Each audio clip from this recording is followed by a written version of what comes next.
Algiers shook album review. Let's chat about it. Hey friends, what's going on? John here from What's Spinning. Here tonight to chat about this latest album from Algiers. They are a Georgia via the UK post-punk band who ever since their debut has been a real tough band to classify.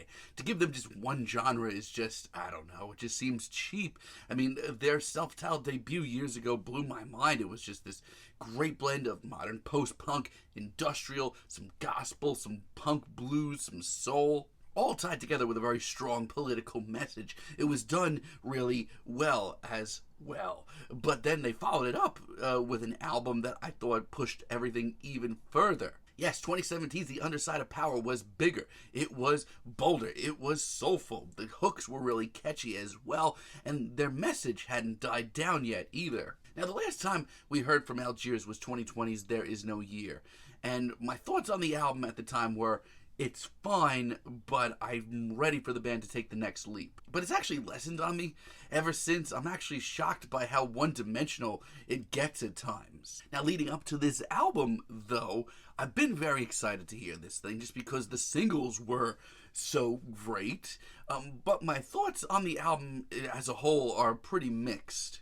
The good news is Algiers spent plenty of time on this album reminding you who the hell they are and what they could do. Take, for example, this album's intro, Everybody Shatter, featuring Big Rube. This is a great intro. I love the icy beat, the nods to electronic. It's fired up, it's pissed off, and maybe a little bit on the sleeker, more low-key side, but it's just as, I don't know, pissed off, on a mission. And the much more funky, groove-centered second half of this track is done really well. And Big Rube's feature, it's one of the better ones here. I think it is a great feature. Then we have Irreversible Damage, featuring Zach De La Rocha. Honestly, I think it's a great track. It's excited me since it dropped as a single. It's frantic, it's intense, it's explosive, it has that urgency to it. I mean, I hope you don't mind Algiers going for that more electric sound. You're going to hear a lot of it on this album. But I, for one, think that it actually makes their message come through a lot clearer. It makes it a little bit more urgent.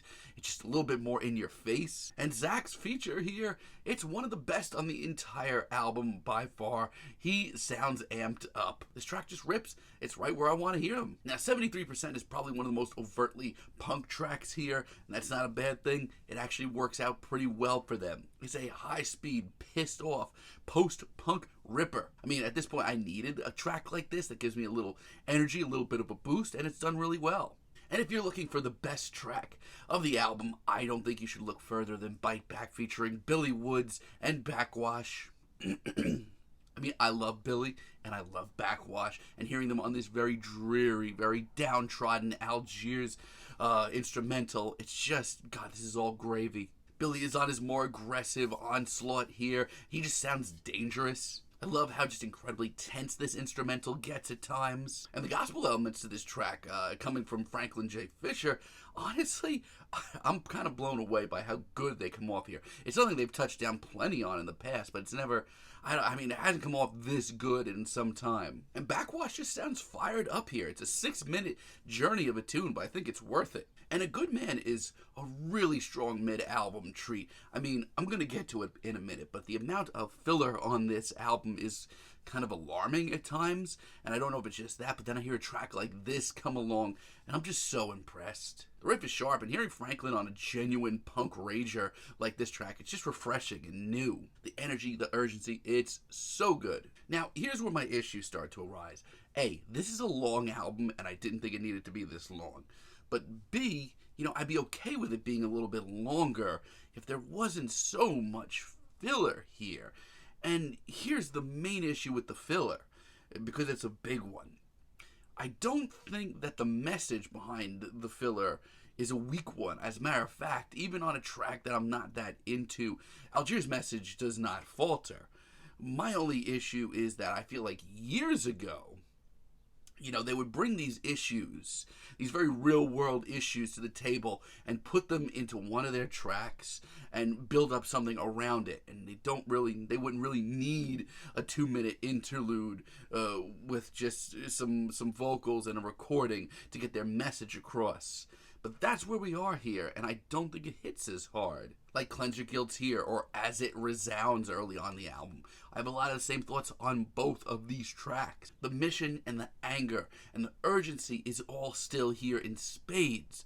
But I just feel like this would have come so much easier to them years ago, and they wouldn't need a toss-away interlude on it. Out of Style Tragedy, I think it's the worst track here. I mean, I love a fired up spoken word performance as much as the next guy. But this is a mess, and alongside this very dreary, jazzy instrumental and background shouts, things just kind of blend together, and I don't take anything from it. Comment 2, All You See Is, Born, it's all the same. And in Echophonic Soul, it has so much potential. Like, this instrumental is so monochromatic, it's so dreary, it's so gray. But it ends up being more middle-of-the-road filler. There's a lot of material on this album, but there's a lot of filler.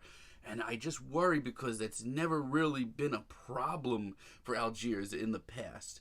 Thankfully, I mean, you know, when this album is good, it's very good. Like, take, for example, I Can't Stand It. This track features Samuel T. Herring of Future Islands fame, Jay Matthews as well, and it is just a bluesy, soulful track that hits hard. I love the constantly shifting instrumental that is just so interesting. It is constantly shifting. You can't keep track of it. It brings me back to their early work where I could barely describe the sound of Algiers. Green Iris is so cool. I love how bleak and indescribable this sounds from a distance. I mean, look at some of Algiers' earliest singles. They were so cinematic, so vast sounding. I get that here. And the thing is, this isn't some cinematic rager. This is a bluesy, teary-eyed, soulful jam. And even though it's very tragic, it ends up being beautiful at points. My God. Cold World's one of my favorite deep cuts here. This track's got some real meat on its bones. Franklin's performance on this track, I think it's my favorite of his on the entire album.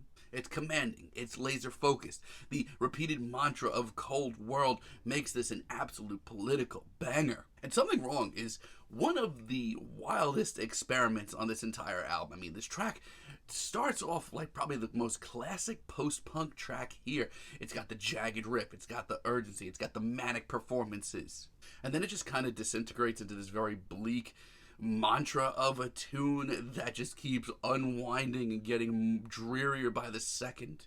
I mean, wow, it is pretty telling by the end of it. And this is one of the weirdest tracks on this album. If it's not for you, I get it. Because it is such a great experimental cut. It is such a great experiment in tension because the way that this track kind of rewinds itself and puts itself back together, it makes for one of the most exciting moments here. And Momentary, as a finale, is one of the most concrete statements here.